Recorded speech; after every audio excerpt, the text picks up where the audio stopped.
Little details again. A warm welcome to all. I'm Gayatri Swathar, and today I'm going to be in conversation with the pages for Chandray Jhunjhunwala. Start this conversation. Gayatri, I can't hear you clearly. Your Okay. voice is fading in and out. No, my voice is fading in and out.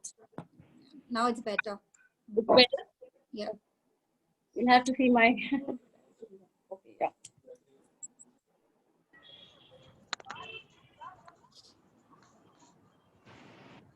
You're again on a mute, Gayatri. I'm just changing my network of my Wi-Fi. Someone's called to say that it's not going through properly. Just bear with me. I'm really sorry about this. Just. Chandray, why don't you start by telling us a little bit about yourself? Yeah. Okay, I'm back. She's back. Okay. A warm welcome to all. I'm Gayatri Srivastava, and today I'm in conversation with a very courageous Corona warrior, Chandray Jhunjhunwala. Welcome, Chandray. Thank you, Gayatri. Thank you for making me do this with you. I'm so happy that we're doing it finally. It's really a privilege to have you here. This will be an interactive conversation. We will be taking questions both during and after the talk. So do send us your queries in the chat box, and please keep yourselves muted till then. At the very outset, I must tell you all that Chandray is not a doctor. She will not be prescribing any medicine. She's a certified COVID educator in the Heart Care Foundation of India. The Heart Care Foundation of India is run by Dr. K.K. Agrawal. He's a renowned cardiologist and a physician. He's also a Padma awardee, and he encouraged Chandray to go and set out on this path. Chandray is in fact a former investment banker. After finishing her graduation from Lady Shri Ram College in Economics in 1999, Chandray entered the world of banking and finance. Today, she's a social entrepreneur, and along with her husband, Rajat, she's teaching doctors and nurses in the lockdown and distributing masks and sanitizers. It was a personal tragedy, the loss of a beloved father-in-law to COVID, that motivated Chandray to know more about the disease and help people recovering from it. Chandray has helped more than 15 patients today, 15 to 20 COVID patients today in their recovery path, and has shared information on the disease, on the virus with more than 100. Today, she will be sharing this knowledge with us, and for that, we are very grateful. Chandray, we've all been making a lot of effort to prevent ourselves from contracting COVID. But in case one does come down with it, what is the COVID timeline? What are the first steps to take? So first and foremost, thank you, Gayatri, for that lovely introduction. Yes, it's taken a personal tragedy in my family to kind of motivate me to do what I'm doing today in terms of ensuring that not another life is lost. And as she mentioned, I'm not a doctor, and we have doctor here on the panel. I'm not going to prescribe any medication. What I'm going to basically share whatever knowledge that I've gained from probably monitoring 10 family members. And as recent as today, when my husband completed 21 days, he was COVID positive. So what has been my journey, what's been my learning, what I kind of got trained as a COVID educator is what I'm going to share with all of you. As far as Gayatri is asking me the first question in terms of COVID timeline. So essentially, when somebody comes in contact with a COVID positive, either a patient or an asymptomatic person, we don't know who the spreader is, or contaminated surfaces, anything.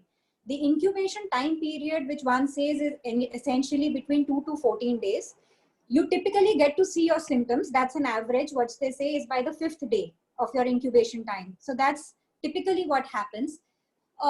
Typically the disease, once you get it, if somebody, whether you are asymptomatic or you are symptomatic, aggressive, whichever way, your tenure of being infectious is usually for about 10 days.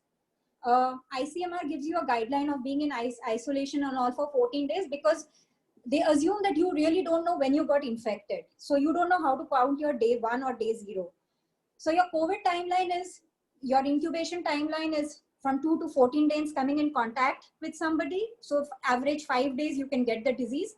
Then post that, your infection stage is about 10 days.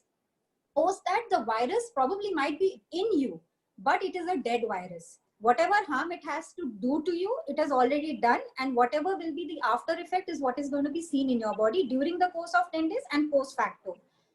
Post, they say 14 days, your symptoms can carry on for at least minimum 3 months. Not necessarily it has to happen to everybody, but it can last for 3 months. And post that, you're out of COVID. So essentially, COVID can be, you don't really need to be tested negative to know you're out of COVID. COVID virus can stay as a dead virus in your body. Okay. Gayatri, hope I'm able to answer that for you. Yeah. So you mentioned the words, symptomatic, asymptomatic, aggressive. Could you tell on to those? Yeah. I'll get on to those when we talk about symptoms, and I'll take one by one when I'm mentioning all of those things. Okay. So let's move on to the next question. How do you identify the symptoms of COVID then? So I will first correlate it with my personal story. My father-in-law, okay, we hear the general symptoms which has been there across the newspaper and channels and everywhere. They say cough, cold, loss of smell, taste, fever, low grade.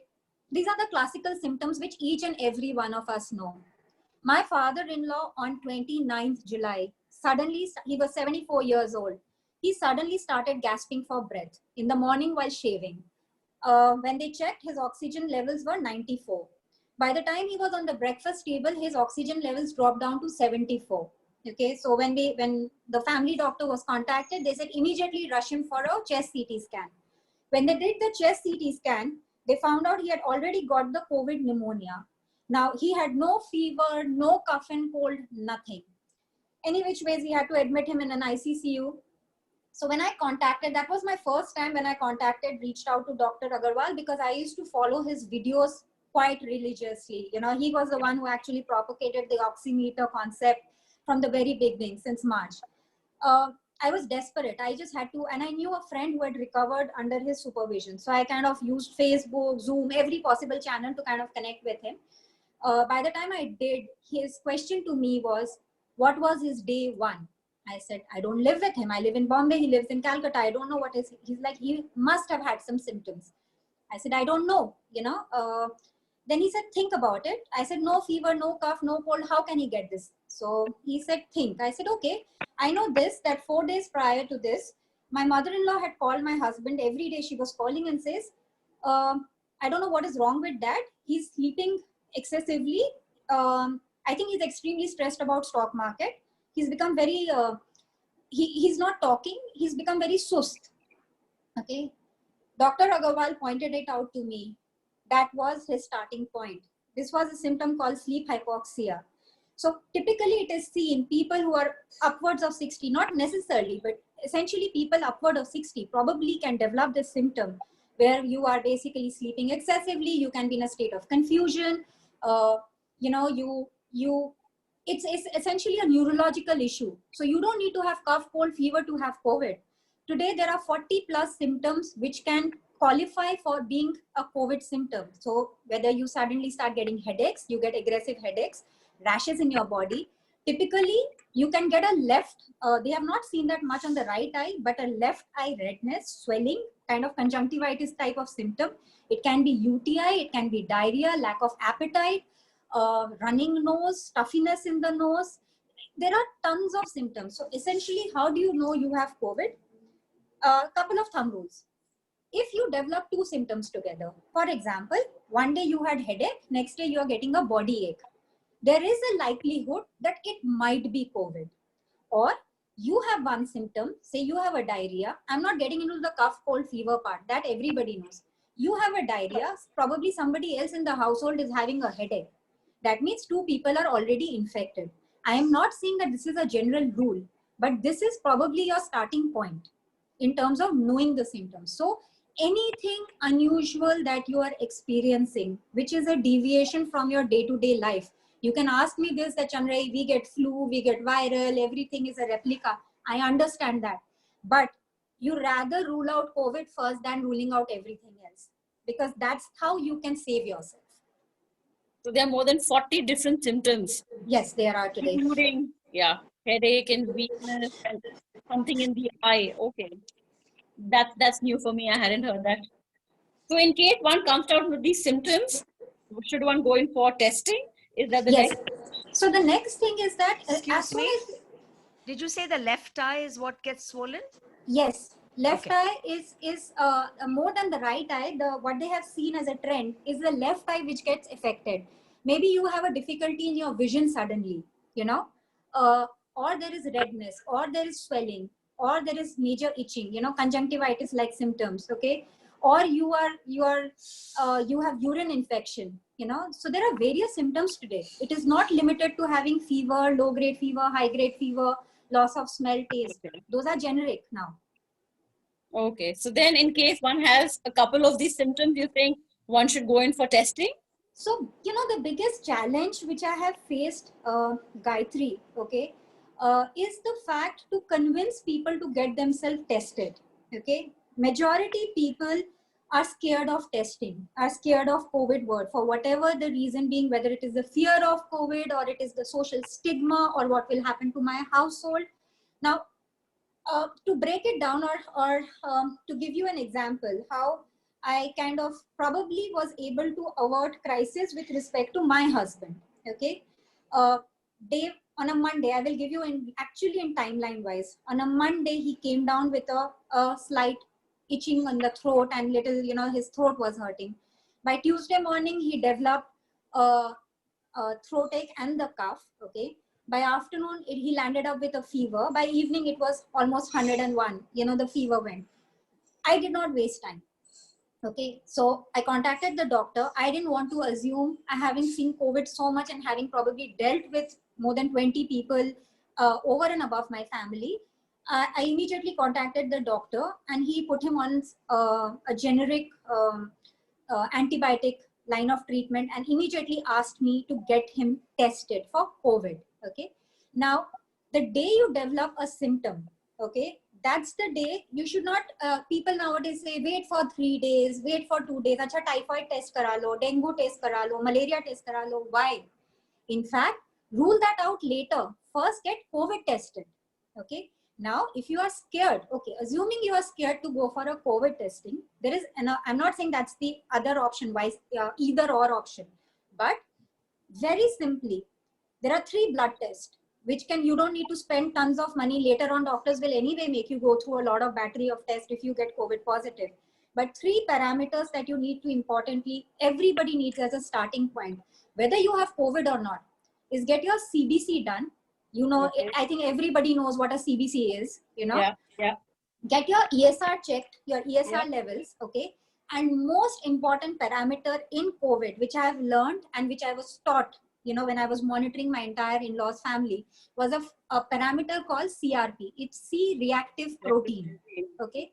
Now, COVID, for layman, okay, COVID does 2 things. Essentially, COVID will create a form of inflammation in your body. Okay. Not necessarily that everybody will go through with that inflammation. Okay, that's where we talk about asymptomatic people who are probably the carrier and they're carrying the COVID. They don't witness anything happening to their body. But in that also, I will come on to condition and I'll quote what happened with my mother-in-law. Then what CRP does is in COVID patients. So day 1, assuming you are having a diarrhea, you having throat ache, if you are scared to go for COVID testing, get these 3 tests done. That becomes your starting point and your baseline to monitor. If you are going to be under home quarantine, assuming you develop further symptoms, and you are going to be in home quarantine, what you need to monitor, which I did for my husband, for all the family members, depending on the severity of their symptoms, was I was repeating this test every 48 to 72 hours. What happens is you get to see a trend. So essentially, when the COVID symptoms starts progressing, the CRP changes every 8 hours. It will start increasing. If the CRP is increasing, it means inflammation in the body is increasing, and so will ESR follow suit. You know, ESR is also going to keep increasing. Then what COVID does is it will typically attack you. Your doctor will ask you to see your lymphocyte counts, you know, your eosinophils counts. Those parameters start dropping. Okay, so when you make a chart like that for your own assessment of when you're monitoring a patient at home, you come to know if your situation is getting worse or it is getting better, you know. So this CBC, ESR, CRP is the starting point to do any COVID management. I'm sorry, certain doctors don't ask you to do it very often, okay? But I have learned that to avoid a crisis, if you are dealing and you have to manage it at home, do it every 48 to 72 hours. If the, say, for example, a patient is running with fever, has, has got cough, Okay. of course, we will come on to the oxygen levels and all of that later, Yeah. but this is essential. Okay. Coming on to COVID testing. So one question, Chandra. So you don't need any, no fasting or anything required for any of these? No, nothing. No And these fasting, are, this is not even an expensive test, okay? It will probably cost you, depending on lab to lab, 800 to $1,000 to get these 3 tested, okay? all three tested together. Assuming somebody is already running with high fever and you want to do your starting point. See, COVID does 2 things. When it gets aggressive, it will either cause you a pneumonia or it will start thickening your blood. You will have blood clots clot. forming, okay? So then the doctors will ask you to do tests like IL-6, D-dimer. There is a whole battery of tests, which are the expensive tests, okay? So those are, of course, on doctor consultation. I am not saying day one, get a D-dimer, IL-6 and ferritin, keratin, all those tests and nothing. Get your basic CBC, ESR, CRP, you know? You can monitor those. You can tell your doctor that this is what my inflammation is happening. This is what is happening to my body, you know? So you're getting these done. So Chandra, just to break it down for our audience. So you think, do these blood tests even before you do a pure COVID test? So, in my case, what happened is, so I told you Tuesday, my husband developed the symptoms fully and I started him on antibiotics. I could not get a COVID test slot for Wednesday, you know. Okay. I did not waste my time. On a Wednesday morning, I got all these blood tests done. Okay. So I had put already, I knew my day one for my husband was Monday. Okay. I didn't know what his Monday numbers were, but I knew on day 3 what his numbers were. See, typically COVID creates something which doctors can explain, cytokine storm in your body. If COVID has to get aggressive, which is basically your immunity will start killing its own immune cells. Now, that can happen timeline wise from day 3 to day 6. In certain cases, it can be from day 7 to day 10. You know, that's why when I say monitoring these blood parameters, that is how it becomes important when you're doing home management. If somebody is hospitalized, they anyway are going to get tested and this is going to be managed there. Okay. So that becomes your starting point. Then of course, COVID test is important. You cannot do either or. That's what I'm saying. Yeah. Okay. And between the COVID test, would you recommend the PCR, PCR or the antigen? So I personally believe in doing the RT-PCR because that is my personal view. It will again depend on what, you know, if you want fast results, antigen testing gives you faster results, but the probability it being false is also higher. Whereas in an RT-PCR, because it's a very detailed gene mapping, I don't know the science behind it. Yeah. No, even antigen takes a swab. Okay. But, but having said that, RT-PCR is a far more detailed testing. Okay. Also, RT-PCR does, I don't know whether antigen gives it or not. RT-PCR gives you something called CT value.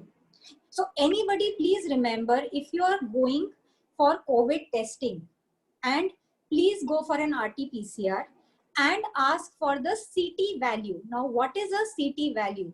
CT value is the viral load of the COVID that has hit you. Now, again, I want to correlate it by my personal story.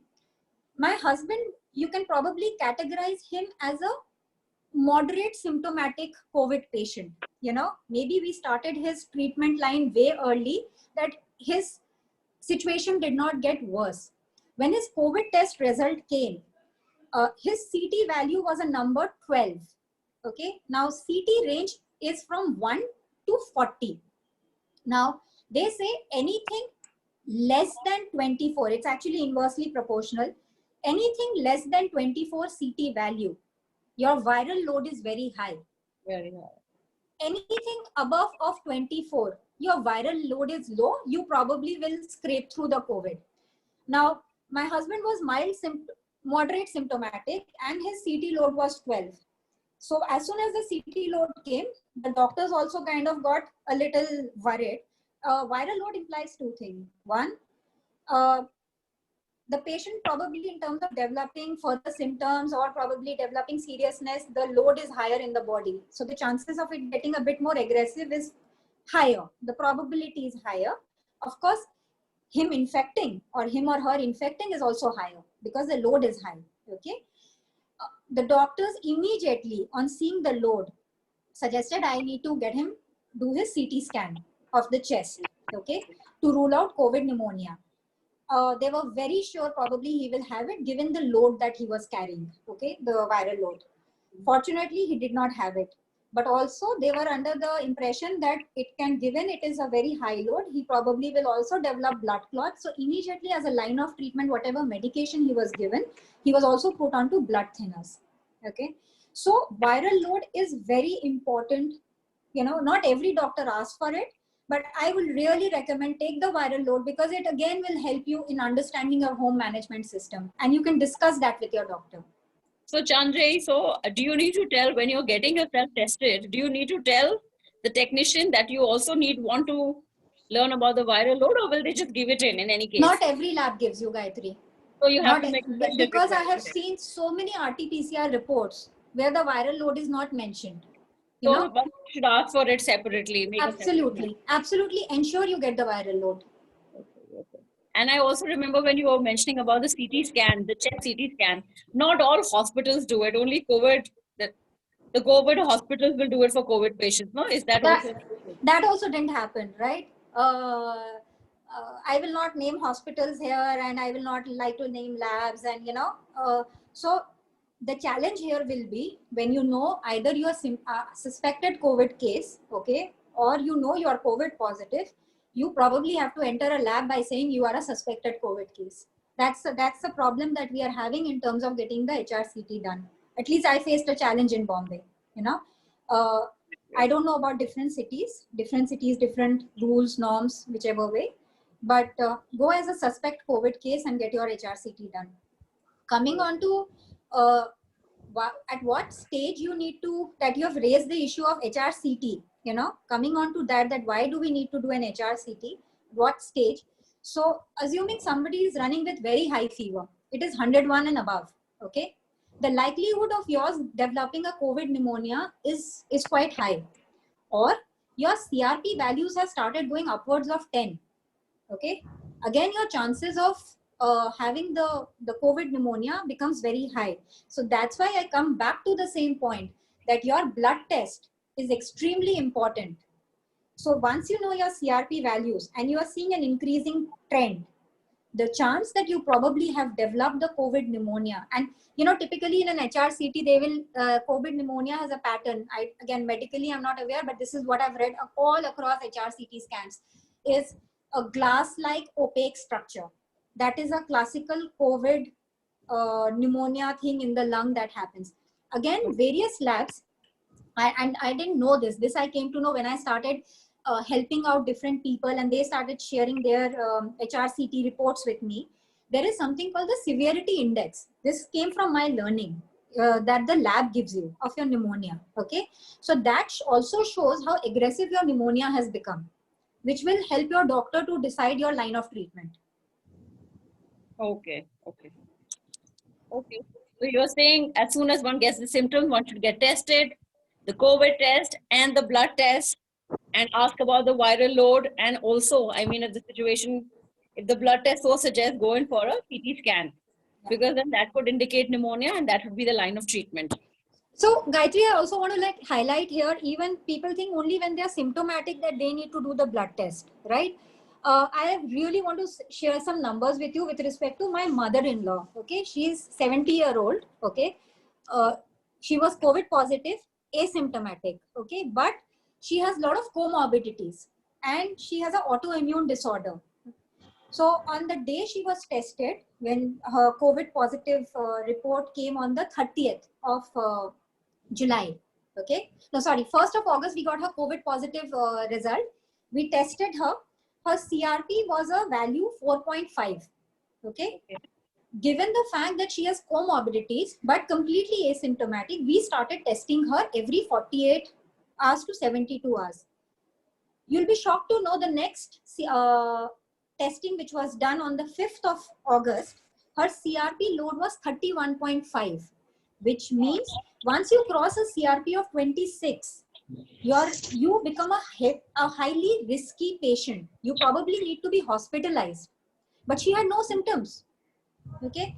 So what the doctors did was, from the day she had probably COVID, given knowing that the fact that she has comorbidities, the family doctor put on a line of COVID medication. Post facto, it took time, it took almost 15 days for her CRP to keep reducing. But the point is, if people think, oh, I'm asymptomatic, I'm COVID positive, I don't need to bother. मैं तो ठीक हो गया. Okay. So it's best to be careful. I think COVID is really the fear of the unknown, and it's yes, best you to be have careful to track yourself. Very, very, very important. We won't have known my mother-in-law's situation. We probably wouldn't have put her on any kind of medication, and again, it would have led to a crisis situation. So the fact we could avert that loss was purely because we kept monitoring every 48 hours what was happening to her body. Sure. Okay. Okay. Now let's come down to the oxygen level. And the use of, I can see there are questions about how important it is to keep an oximeter at home. Why do we need to check the oxygen level? So as a prudence, okay, let me put it this way, everybody is getting their life back to normal in some sense or the other. See, everybody has to go back to work, everybody has to step out, okay? Yeah. Now I get, queries or people respond to me, अरे मैं तो घर से बाहर ही नहीं निकला. My parents did not get out of the house. How can they get COVID? People ask me questions like that.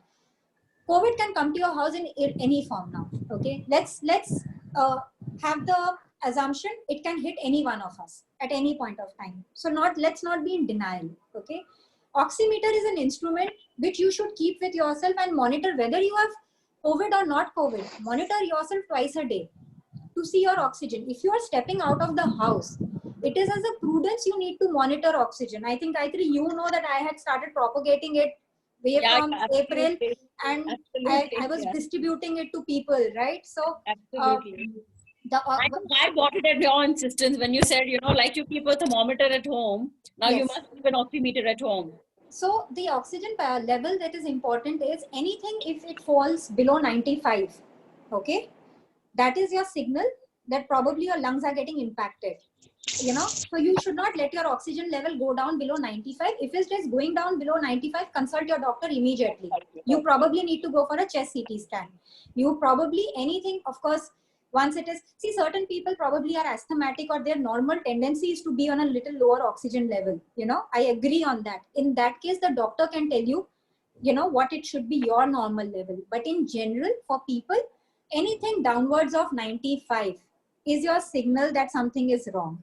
Number two, how can you find it on a day-to-day basis whether something has gone wrong with you or not? This is a thumb rule formula which Dr. K.K. Agarwal teaches us in his training, that do a 6-minute walk in your house. Okay? See your oxygen level before you have done the walk and after you have done the walk. Okay? Assuming you are in normal, you're sitting and relaxing, your oxygen is at a 98, 99. Now you've taken a walk, wait for a minute, see your oxygen level. If your oxygen level has drastically fallen by 4 to 5 units, okay, that means something is wrong. Okay. I'm going to do that after this conversation. Sure. Because I'm having a bit of a headache right now and I'm getting worried, Chandri. Don't ignore. Yeah. Okay. So that's the answer. So we do need the oximeter, especially it's a safe, it's like you said, a thermometer, maybe, it makes sense for all of us to have it. Just to tell you, I'm not propagating it just for the sake of it. From the month of April, okay, because me and my husband were on the street and we were doing what we were doing. Whether it is me, my staff, my security guards in the building, everybody has been given the mandate that they need to monitor their oxygen twice a day and send us the report. You know, even with our employees, our office employees that we have opened the office, okay, depending on the size of the organization, I take every night a noting of all the people who have attended office in terms of their temperature and oxygen reading twice a day. It helps you to form a trend, you know. So actually, we had our first COVID case in our building yesterday, and the BMC came and they took everyone's, temperature and oximeter level. There's a related question to this. What about the pulse? So see, pulse rate, somebody can have a very high pulse rate, low pulse rate. Okay. At times when you are measuring your oxygen, you suddenly also become anxious and your pulse rate will jump. Okay. So much significance it is not given to the pulse rate. I'm not saying it has to be ignored. In that way, then there is blood pressure, there is sugar levels, there are 1,000 other parameters that one needs to look at it. Okay. So don't worry on your pulse rate much. Okay. What is more important is your oxygen level. Okay. Okay. So let's move on to the next question then. How do you monitor the symptoms? I think we've discussed this. So monitoring is by the blood test, your oxygen level. Also very important, please, anybody who is dealing with COVID at home, make a chart for the patient. Okay. A fever chart, an oxygen chart.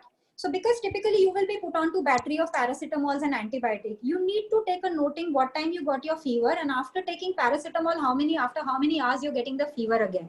Okay. Keep those charts with you. It will really help in home management with the doctor. Okay. I don't have a screen share. Otherwise, I would have shown you what kind of chart I made for my husband in terms of his blood parameters. Okay, a trend analysis. I can do Okay. screen share if you want. We can do the screen share, or Acha, what you have? Have a paper. If you see, I've made these. You know, so this is date wise. If you can see, there are different dates. Okay, there is I had written each and every parameter like a CRP, ESR, IL-6, platelet, leukocyte, lymphocyte, whatever I was doing the reading, right? Like a mathematician, I would write the noting, do a trend analysis. Okay. Next reading, what am I getting? Is the trend upward, downward? Is my CRP going up? Okay. That means inflammation is not reducing in his body. I need to take care of that. Okay. Discuss that with the doctor. Similarly, with respect to, say, I had to check, because in his case, he was already put onto the blood thinners. I had to do the testing of D-dimer, which would ensure that blood clots are not getting formed, you know. So you can monitor your person at home by maintaining a chart. It is very important. Wow, that's one detailed chart, Chandre. A lot of did you go back to your economic days, the banking days? No, but you know, Gayatri, Dr. K.K. Agarwal made me do it for 10 people in the house. Wow. So I had to give him a reporting on each patient, what was prior testing, what was the number, what is the number now. So that's the way you have to monitor. See, this will be taken care in a hospital, but if you're doing home management, whether it is symptomatic, asymptomatic, aggressive symptoms, you know. Which brings me to the next question, Chandre. How did you protect yourself through all this, in the sense that you're taking care of 10 patients, 10 suspected? So there were two different instances. Okay, one in case one where I had gone to Calcutta and I was in my in-laws. I used to go. I didn't stay in the in-laws place. The whole house was COVID positive. Whatever their administration reason, they didn't. If it worked in my favor, they didn't seal the house. Okay, so I could visit. Me and my husband could visit every day. Now. See, I think it's very important to understand, okay, we need to isolate people and, you know, all of that. But COVID is also a lot of mind, you know, it plays a lot on your mind. You have to have sympathetic approach towards people who are going through with COVID, whether they are symptomatic, asymptomatic, whichever way, you know, people assume the worst for themselves. Now, when I was going to my in-laws place, of course, I had discussed this with my couple of doctor friends. I chose to wear an N95 mask. Okay. And honestly, on top of it, I also wore a 3-ply mask. Okay. I did wear a face shield when I was going there. Okay. Especially when I was dealing with my mother-in-law, because she was grieving. She is old. She couldn't constantly be kept in the mask or be kept in a room isolated, you know. So another thing which I did was, for those number of hours that I would go there, I would not drink water. I was dehydrating myself because exactly what the Yeah. people do in PPE suits, right? They get dehydrated. I didn't choose to wear a PPE suit and scare my family members, but also wearing gloves at all point of time, the contamination risk increases. Okay, because so I rather keep sanitizing my hand. I kept my wipes, sanitizer, sprays, everything was there in my pocket. Okay, and I constantly kept doing that. So that's the way I managed to dodge it out there. Over and above that, I was pumping myself with almost 2000 mg of vitamin C every day. I won't lie. Okay. 1000. Yeah, Oh. my doctor friend told me that as doctors who are dealing with COVID, they are also doing the same. So as I'm actually entering a household which is completely COVID positive, I can do the same for myself. Okay. I will not recommend you to do that without a doctor, again, consultation. I spoke to a doctor and me and my husband were doing 2000 mg of So just vitamin C, or did you also do zinc? that any which ways I've been doing as an immunity booster, zinc, vitamin D and all. Betadine gargles in hot water was a must. Steam was a must, okay, which we were doing. Now coming to how did I manage my husband at home right now, okay, because I was the caregiver, okay. Uh, as I said, okay, the vitamin C, zinc, vitamin D line on worked, okay, that I kept doing. Again, my husband chose to be in an N95 anytime he was opening the door for his food or anything with this, because he was having a conversation with me. I would be in a double mask. I would be in a 3-ply N95 and on top of it a 3-ply mask. I would wear those, not the surgical gloves, but I would wear those disposal plastic gloves and I would double layer them up. Okay. So if I had to touch anything, I will touch, sanitize those gloves, discard, you know. So every time there was any exposure, I would discard those gloves. Okay. And steam, gargling, those were anyway the norm which, we followed. Plus you a lot of 2000 sanitizing solutions. Sorry, you took 2000 mg again this time when Rajat? Yeah, I took 2000 mg of that. What doctor prescribed him as a booster vitamin D shots for 3 days. I did that for myself, but Dr. KK Agarwal, not every doctor is recommending that because I don't want to give false hope, but I was, and I'm still on. I've been taking HCQ, so 400 mg. I did take 400 mg of HCQ. I have to do 5 weeks, so I've already done 3 weeks. Okay. He did give me ivermectin also on day 1 and day 7, but this is doctor specific, Gayatri. Yeah, I think for this it's best to speak to your doctor and not Yes. I can't say that not everybody needs to taken. take an HCQ. Yeah. You don't know. HCQ has Not different needed. reaction. Absolutely. Yeah. So Someone is asking for the brand of vitamin C. Was it Celine? Brand. I see if you take Celine, there are lots of good brands. There is C Shine, which is 1000 mg medicine anyway available. You can take Celine if your doctor says that take 1000 mg, you can take 2 Celine together. So depends. GNC, if one wants to go on the more expensive range, then you have the GNC vitamin C. It all depends. There's Lim C. There is thousands of vitamin C available. Any of them. So I'm not propagating any brand here. Yeah. So a related question to this is how do we protect ourselves from the household help now who are coming in? Someone just put in the question. So I'll tell you what I'm doing with my household help. Okay. As prudence, I honestly don't believe in that infrared thermometer. If you ask me honestly, I don't know how though we take it, but I am still a conventional method so I've given each of my staff a digital thermometer of their own and a separate oximeter for themselves. The person who comes to work in my house, again, this is a solution which I don't know the effectiveness of this. It came online and then we used it in Calcutta. It's a Calcutta-based company called Chemtex. They have these products called Altasan, which are there for body mist, for fogging, for sanitizing. I've been using it in Calcutta when the house had COVID. Then I got all of this stuff here in Bombay. I use these mist on their clothes when they enter. Every day I give them a new 3-ply mask to wear. I give them the plastic gloves, which they need to keep discarding after usage of say a couple of hours. And I also give them a foot cover, So because you don't know, even if you missed their feet, you don't know if their feet has any kind of contamination, So I use that, and they are willing to wear that, Okay. And what do you honestly, do?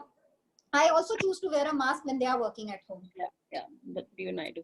And how are you discarding this waste in case of a COVID positive patient at home? Like you said, you change your gloves and, their mask. So how are you disposing of the waste?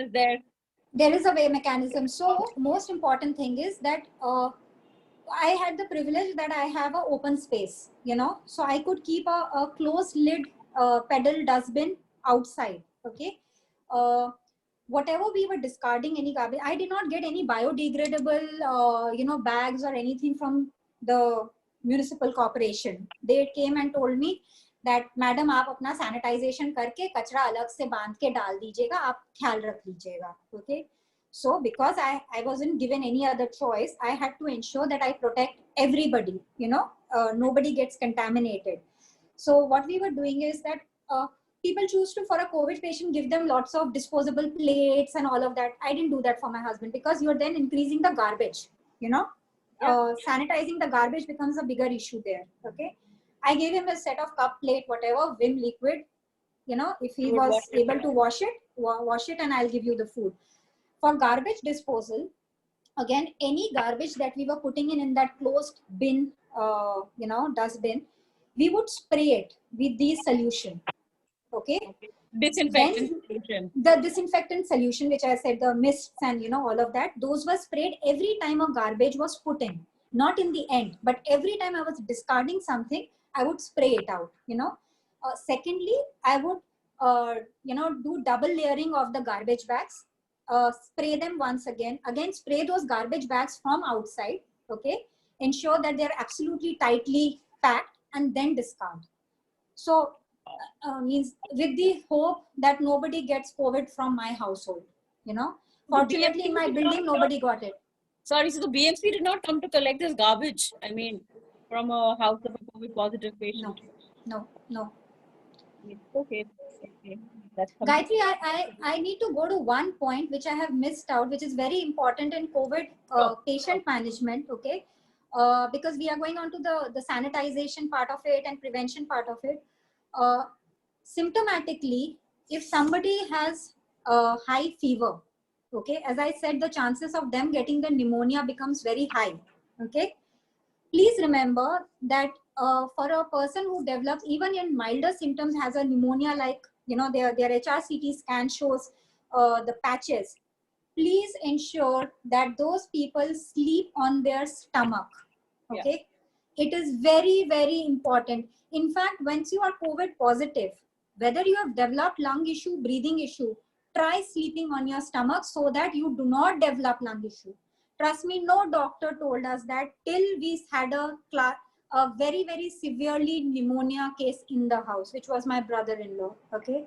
He ignored his, again on a denial mode, for the first 8 days, because we lost my father-in-law, whatever, he stayed in a denial that he did not get COVID, and he was running with 103 fever. He kept popping in paracetamols. That led to a very, very aggressive pneumonia for him. Okay. And I do want to touch upon little bit on the line of treatment for people to ask the right questions to their doctor. Okay. Yeah.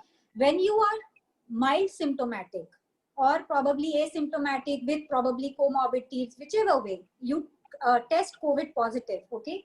Typically the doctors today are putting you on a battery of antibiotics. Okay.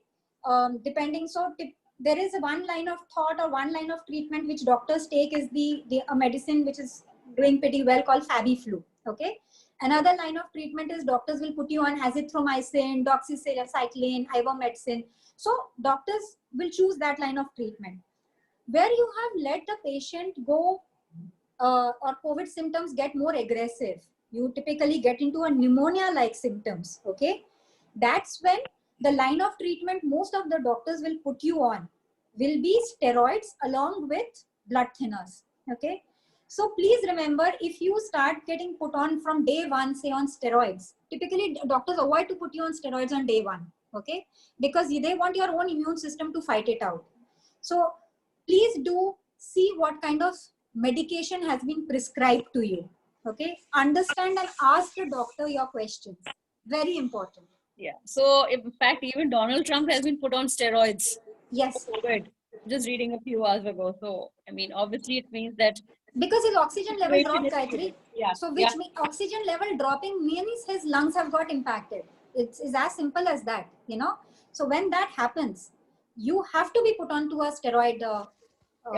kind of treatment. Cannot be Uh, avoided. And then So, ma'am, treatment comes in ma'am, after. just a question.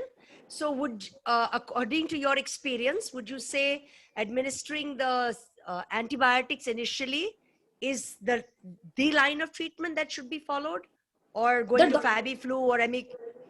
So doctor, Fabiflu is also an antibiotic. Okay, so I am not getting into the, see, for people who will be hospitalized, they will be given the remdesivir, the tocilizumabs of the world, you know. So nobody in home will be given any of these kind of medication. Right. Assuming you have not got COVID tested, okay, so the Fabiflu and all is only started once you are COVID positive. Okay, till you are COVID positive, they will not give you a Fabiflu. But assuming you have developed a cough cold, I'll tell you example what happened with my husband. When he developed a cough cold, the day 2 of his symptom, which was a Tuesday, our doctor put him on azithromycin. This doctor doesn't believe in giving a Dolo 650 as a paracetamol. He gives a medicine called Meftal 500. Purely Meftal not only acts as a paracetamol, but it also acts as an anti-inflammatory. Okay, so he was given put on to that. The day my husband's report came and he turned COVID positive, he was removed from azithromycin and put on doxycycline and ivermectin. So that is your doctor's call. But sooner you start your treatment line, the faster the management is. Absolutely, absolutely. Okay. So I Thank think, you. yeah. There's another question that's come in that, my husband's been down with fever for a week, about 99.4. She sent it on personal chat. Should she get it tested? Absolutely. So low grade fever, persistent low grade fever is a very, very common COVID symptom. Okay. Not actually most of the people will develop low grade fever than the high grade fever. Okay. So absolutely get tested. And as I have been repeating time and again, please do that CBC, ASR, CRP, that is very, very important for you. You've already, so let's put it this way. In your case, probably I look at the good part, maybe 7 days are already over. You are now at the tail end of the COVID. Maybe crisis is averted, but still, I don't know his personal case history, his age, any of those things. Please get COVID tested. Okay, sure. So I think we've covered most of the issues. So we've talked about home care, patient management at home, and some was also asked, Fabiflu is an antiviral. So when we talk of, say, the patient has had COVID, and is there the thing that the immunity lasts for 3 months? Is it that's what doctors are saying now? Is there some new thinking on that, yes. or people have been falling sick again? They say that typically, again, one thing which I probably missed out in terms of COVID testing, those who test positive, they have been said that you do your antibody testing from the 28th day to the 40th day, that's the time typically your antibody test probably should turn positive. Okay. Most of the reinfection cases, they have actually seen it with the health workers, which has happened. Okay. But I actually have come to know of a family case, okay, in an extended family who was COVID positive in May, okay, and was symptomatic COVID positive, turned negative, okay. Now the entire family is down with COVID and she again has tested positive. So that tenure has been just 3 months exactly, So reinfections are happening. People are yet to figure out the extent of reinfection, okay. Yeah. It's best to be careful, even if you've had COVID. Don't behave like everything's okay with the world. Don't behave that, it's overdone, I will never get it again. Reinfections are happening. So doctors are exploring. In fact, I've been asked to explore this case study. I've been asked by Dr. KK Agarwal to figure out this patient, find, more information, what happened in May and versus what has happened now. So let's see, what information I can dig out on the patient. Okay. And what about post-COVID care? So I think this covers kind of post-COVID care. A lot of people are experiencing a lot of weakness and headaches even post-recovering from COVID. So a lot of things happen post-COVID. Certain people will probably have this low-grade fever for a very long time. Okay, so this is some kind of an exertional fever that you might see. Okay, weakness is a common trend which is seen. I see my husband also struggling with that. Okay, and it can last. I have a cousin in London who developed severe gastro issues post COVID. So there are different kind of symptoms which probably will persist for about a tenure of 3 months. Maybe it can go off, disappear earlier. Uh, Also, of course, it gives a lot of psychological comfort to get tested and see COVID negative. But the virus can stay in your body as a dead virus for 3 months. So you might not keep testing negative. You might keep testing positive. So don't be scared. It is just what they say, that the ashes and the aftermath is left in your body. So probably you will see when you do your blood test, you might see your ESR levels high. Okay, but it's an aftermath that's there in your body. So in case you have that low grade fever, you should just go on taking your Dolo 650. No, after a point you should not. Again, that's a doctor's call, that whether you should be on a paracetamol or not. Okay, once, if your inflammation markers have come down, okay, the CRP levels are in control. Okay, for a healthy human being, okay, typically if you see, most of the labs will give you again CRP, the unit matters. It is, when I was saying 2610, I was talking milligram per liter. Okay, typically you see most of the blood lab reports, they will say 0 to 5. Okay, but healthy CRP, according to what I've been trained, is when you are less than 1, if you are a really healthy human being. Okay, so any CRP upwards of 1 actually means body has some inflammation, which will happen if you work out. Also, you will have some inflammation in your body. Okay, so what is more important, Gayatri, is to see that you are clinically better. Your blood reports are better, So Sure. then probably you don't need to be on a paracetamol at all. Okay, no, but if it provides relief, it's okay. It's then your call. It's provide, but then, you're also, let's look at this way. Every day popping in of a crocin will also impact your kidneys. Yeah. How long will you do it for 3 months continuously? I don't think so. No doctor will advise you. Sure. I'm saying as a layman, so. Another Ma'am? question in the chat box is about, are there any Ayurvedic drugs? Anything to do? I really don't know. I can tell you the regime that we follow, or what I made, what my husband followed when he was battling COVID. We've been taking turmeric in hot water, the first thing in the morning, the organic turmeric or the kacha haldi, what you call, water, for last 6 months. Okay, that's something we've been taking. We've been having our kadas regularly. We end our day with the kada. Okay, when you have a COVID positive patient at home, what you need to give the patient is a very high protein diet. I have a vegetarian household, so in my case my choices were limited. My husband was very, very scared to try any kind of like the soya, he doesn't like, so I only could supplement it with a lot of bowls of dal, for energy booster. You have to keep the patient hydrated a lot, like any viral. Okay, Yeah. so a lot of Mosambi juice, or depending, again, somebody has got cough, cold, you can't give coconut water. Like in my mother-in-law's case, she was asymptomatic, we gave her a lot of coconut water. So depending on which patient what, you have to decide your care accordingly. So Ayurvedic, means haldi of course works. I think it's an anti-inflammatory. Yeah. If nothing else, I know it's an anti-inflammatory. Okay, kadas help because it soothes your throat in general. In fact, Gayatri, I think there is Sony in this chat. Maybe at some point you would like to ask her, because I did manage a lot of people for Sony in her family, and Sony, would you like to come in? Sony, you want to unmute yourself and tell us about your experience with Chandray? I don't know where she's gone. Yeah. Hi, Sony. Yeah. Hi. Thanks for being here. Yeah. I had quite a few people, and any time of the day I would call Chandray, and she was all there to help me and guide us. She's been a great help, and thank you, Chandray. You're most welcome. You and please, I mean, all of you who need anything, like she's really helpful, and you all can just call her and she'll keep answering all your silliest questions. And I think, yeah.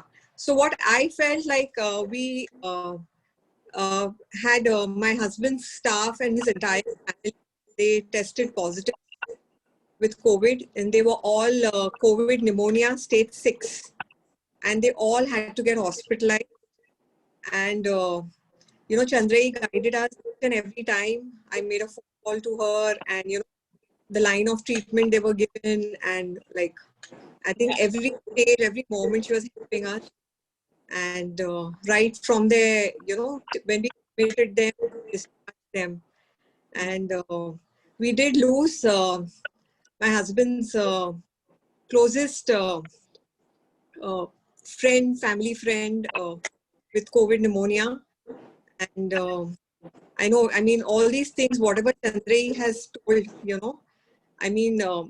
they are highly of, like we should all actually, monitor and, help our family. And she's been a great help. So you all can all just call her up anytime and just, she's there to help. That's all I can say. So in her case, Gayatri, it is important to point out that, the person whom they lost was a dialysis case, Yeah. and Diabetes and diabetes. That's, Yeah. yeah. So That's higher the, comorbidities. yes. Yeah. So higher the comorbidity, the faster the action needs to be taken in such cases, in terms of hospitalization and, in terms of monitoring them. It's very important, so don't wait, because that's where your cytokine storm or the crisis happens. Though they tried to do remdesivir, they did steroids, they did everything. But it was very, very difficult to save him. But it was very fast, like 8th, 9th, 10th day. I mean, it was just too fast, I mean, it just went out of our hand. We just But could not. on the other side, his son, who also is obese and has comorbidities, was a pneumonia case, was saved.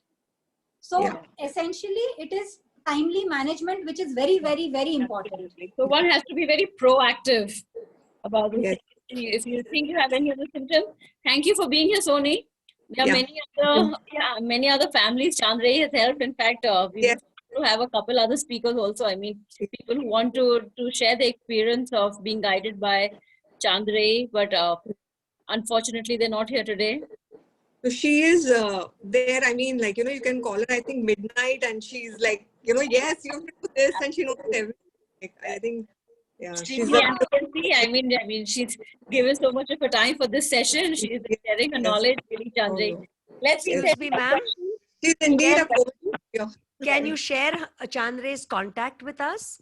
And also had another question. Is there any pointers you can give us for handling babies?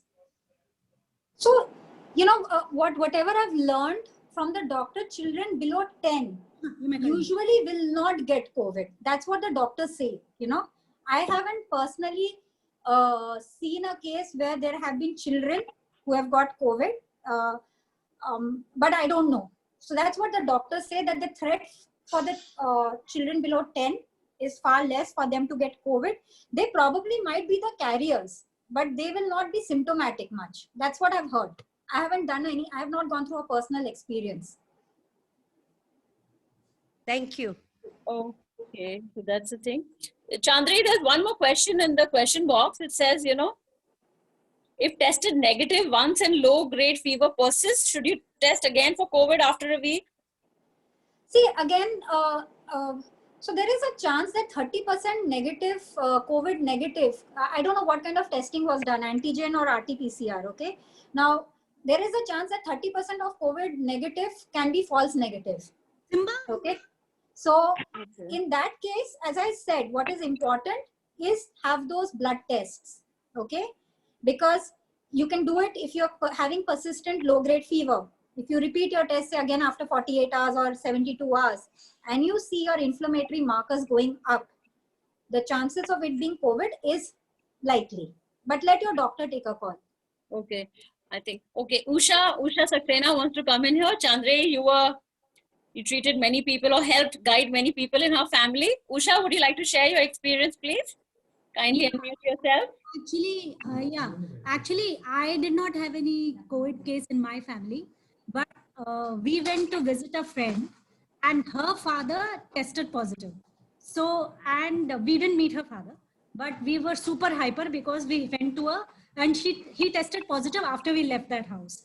So we were super hyper because we had come in contact with that family. So the friend we met did not test positive. Nobody else tested positive. So we were okay. We didn't meet the father. So I was so hyper. It had not happened to me, and it had happened to a neighbor, a friend. And I had so many questions because it was the first time I had seen somebody who was so new. And Chandra patiently answered everything. And I had so many silly questions. I didn't know whom to ask.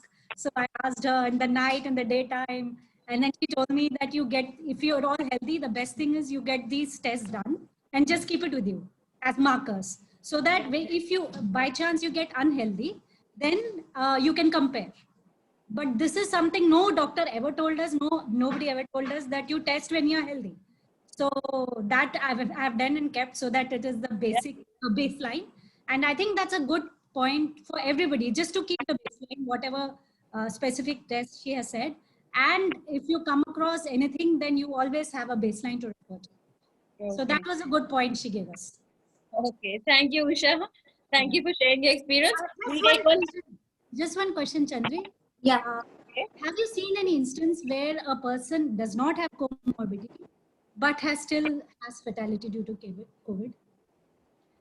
Fortunately, I have not seen a fatality like that without a comorbidity yet, and I hope nobody, see, that's the whole point here, Usha, you can avoid death actually, let's put it this way, the mortality rate for COVID is actually quite low. People die of other diseases far higher than in our country, than COVID.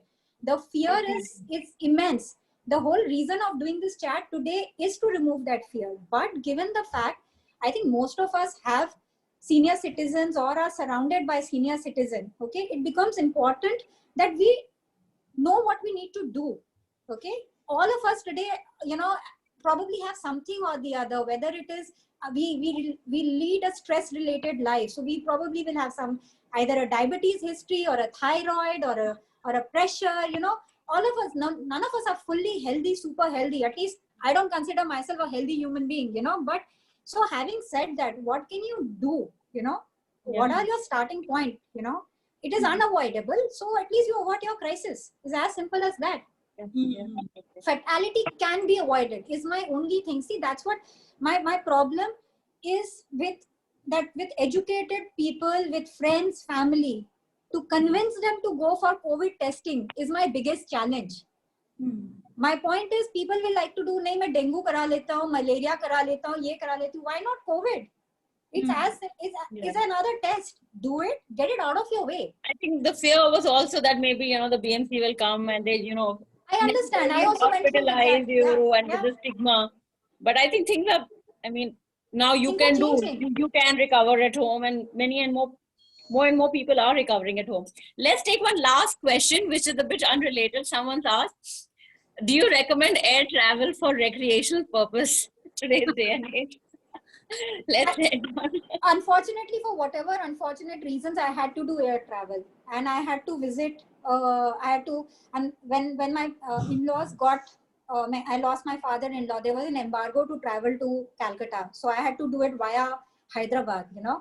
And I won't deny that it's not scary. I have traveled to Hyderabad now, Calcutta. I've done Delhi. It is scary. If really not required, don't. But now, how do I travel? I do wear my N95. Please avoid wearing a 3-ply cotton mask, okay, when you are traveling, especially when you are traveling, okay. Whether doctors say to you, not say to you, I would personally recommend that wear an N95. I actually wear an N95. On that, I wear a surgical mask on top of it, I don't like to wear gloves purely because I feel the contamination rate is far more. I will probably not sanitize my hand as often, just thinking because I'm wearing a gloves, I carry all kind of these Savlon sprays with me, and each and every point, even the security door trays, I sanitize them, wipe it before I put my stuff in, and then again re-sanitize everything that I've put in, You can only do that much, ultimately all of us need to travel, whether it is for recreational or any other purpose. We just have to maintain our hygiene. We have to mask it up.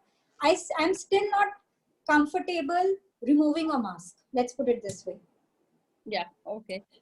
It's 6:15 now. I think it's been an extremely informative session, and we'll wrap it up here. Thank you so much, Andre, for sharing all your knowledge Thank and you, your. Gayatri.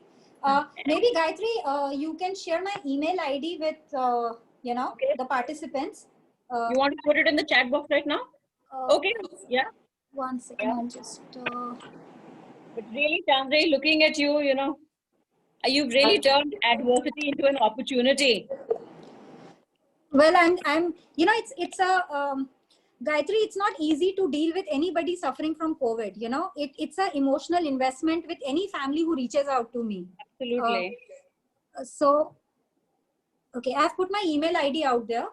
Yeah. So It's anybody- chandray.jhunjhunwala@gmail.com. Yeah. I won't lie that, it becomes difficult given the fact that there are a lot of people who reach out. Okay. So it will be, I'm accessible at any point of time. If there is anything which is urgent, if you have COVID in your house and you want to basically need some guidance in how to manage it, please drop me an email. I will connect ASAP. I'll share my number. I'll connect ASAP. You will have me there as your support system. That much I can assure anybody who's going to deal with it. And I hope nobody deals with it, So Thank you, Chandray. Thank you.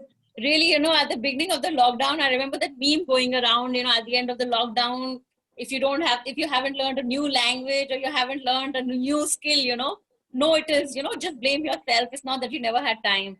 And looking at you, I'm just seeing, you've learned so much in this period and you've really turned adversity into an opportunity. Thank you for doing this for us, and thank you. stay Thank safe you. and stay safe. And thank you everyone for joining in. I Thank you. hope you Thank found the session useful.